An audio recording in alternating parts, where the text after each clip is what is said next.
Dictation 100 शब्द प्रति minute 5 second बाद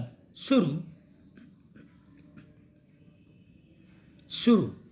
अच्छी सड़कों को विकास के एक मानक के तौर पर देखा जाता है, लेकिन इनका इस्तेमाल करने वाले लोग अगर सफ़र के सलीके और कायदों को ताक पर रखते हैं, उसका नतीजा कभी भी सुखद नहीं हो सकता।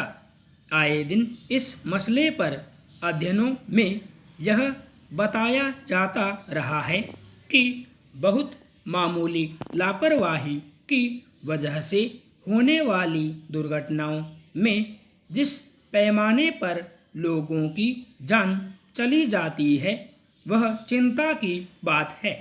लेकिन ऐसा लगता है कि ये आंकड़े न सरकार को ज़्यादा चिंतित करते हैं, न लोग इससे सबक लेते हैं। बेहद अफसोसजनक यह भी है कि इस तरह के हादसों में न केवल वयस्क लोगों की जान जा रही है, बल्कि उनके साथ सफ़र करने वाले बच्चे भी नाहक ही जान गंवा बैठते हैं। अंदाज़ा इससे लगाया जा सकता है कि अकेले दिल्ली में पिछले 3 साल में 1 से 17 वर्ष तक की उम्र वाले 161 बच्चों की जान चली गई। अब यह एक सामान्य निष्कर्ष है कि इस तरह के हादसों में जितने लोगों की मौत होती है, उनमें से ज़्यादातर की जान सिर्फ कुछ सावधानी के जरिए बचाई सकती है। लेकिन इस मामले में बरती जाने वाली बहुस्तरीय कोताही के चलते अव्वल तो हादसों की रफ्तार पर रोक नहीं लग पा रही है, और न ही इसमें मरने वालों को बचाया जा पाता है। यह छिपा नहीं है कि वाहनों के आपस में टकरा जाने और उसमें किसी के बुरी तरह घायल होने में सबसे बड़े कारकों में यातायात नियमों का पालन नहीं करना, निर्धारित से ज़्यादा तेज़ रफ्तार से गाड़ी चलाना, हेलमेट और अन्य सुरक्षा यंत्र पहनने को लेकर लापरवाही बरतना मुख्य है, जबकि सड़क पर चंद पलों के भीतर उचित निर्णय लेने में असंतुलन की वजह से बड़े हादसे हो जाते हैं और उसके बाद ये कारक किसी के जिंदा बचने की रही सही उम्मीद खत्म कर देते हैं। यह बेवजह नहीं है कि अब सड़कों पर वाहन चलाने के मामले में नए सिरे से नियम सख्त करने, 2 पहिया पर बच्चों के लिए हेलमेट अनिवार्य करने जैसे उपायों को अनिवार्य बनाने की बात उठ रही है। विडंबना यह है कि अगर कहीं नियमों के मुताबिक अमल को लेकर सरकार का आग्रह होता है, तो वहाँ लोग अपनी ओर से इस हद तक लापरवाही बरतते हैं कि किसी की जान चली जाए। इसे यातायात को लेकर जरूरी प्रशिक्षण का अभाव कहा जा सकता है, लेकिन इससे ज़्यादा यह न केवल दूसरों के जीवन के प्रति बल्कि अपनी सुरक्षा को लेकर भी सजगता के अभाव का नतीजा है। यह बेवजह नहीं है कि कई बार वाहन चलाते हुए कोई व्यक्ति यह मानकर चलता है कि उसके आसपास या सामने कोई नहीं है, और बहुत मामूली वजह से भी या तो वह हादसा कर बैठता है या फिर बेवजह घातक स्तर तक लड़ाई करता है।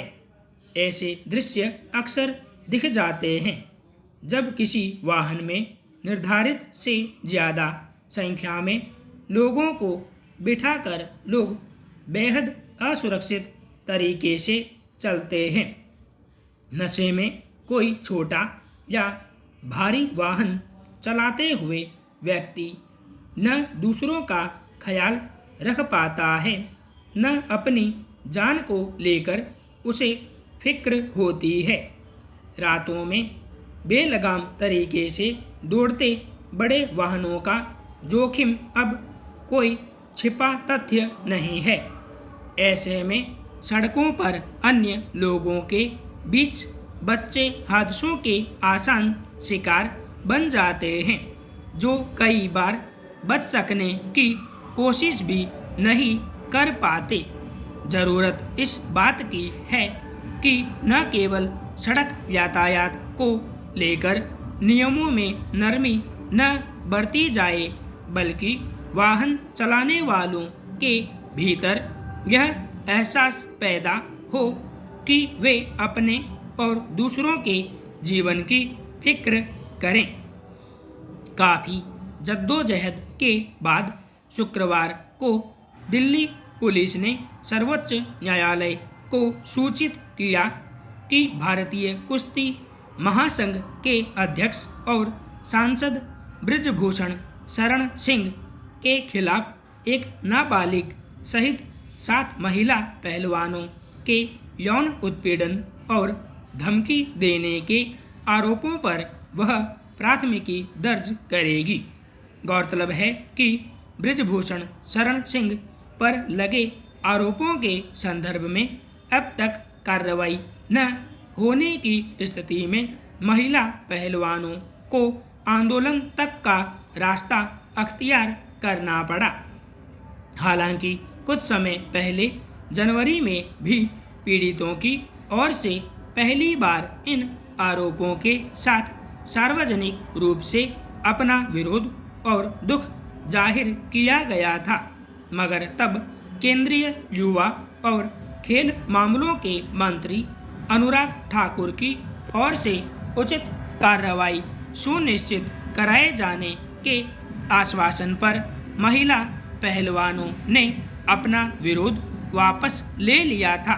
लेकिन विडंबना यह है कि 3 महीने के बाद भी इस मसले पर कोई सक्रियता नहीं दिखी और पीड़ितों को एक बार फिर दिल्ली के जंतर मंतर पर अपना विरोध प्रदर्शन शुरू करना पड़ा, जब उन्होंने बृजभूषण शरण सिंह के खिलाफ एफआईआर के उनके अनुरोध पर तत्काल सुनवाई के लिए सुप्रीम कोर्ट का रुख किया और शीर्ष अदालत ने दिल्ली पुलिस को नोटिस जारी कर कहा कि मामला दर्ज क्यों नहीं किया गया है।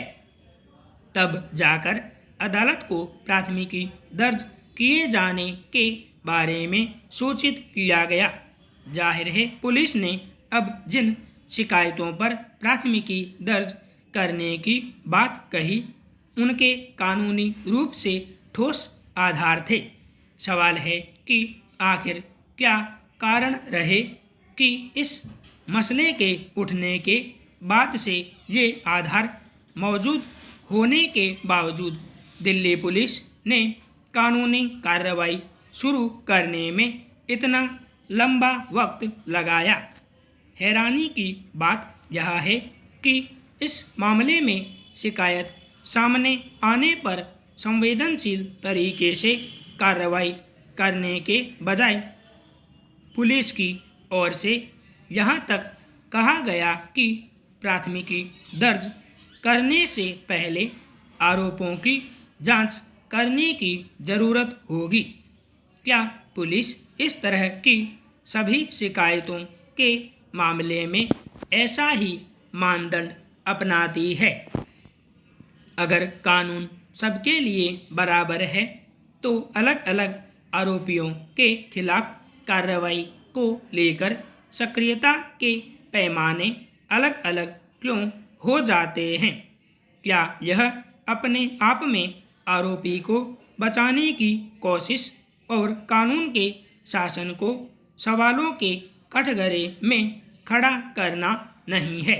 यह बेवजह नहीं है कि इस समूचे मामले में पुलिस के रवैये पर सवाल उठ रहे हैं कि वह पद और कद को देखकर कार्रवाई का स्तर तय करती है। संपूर्ण विराम।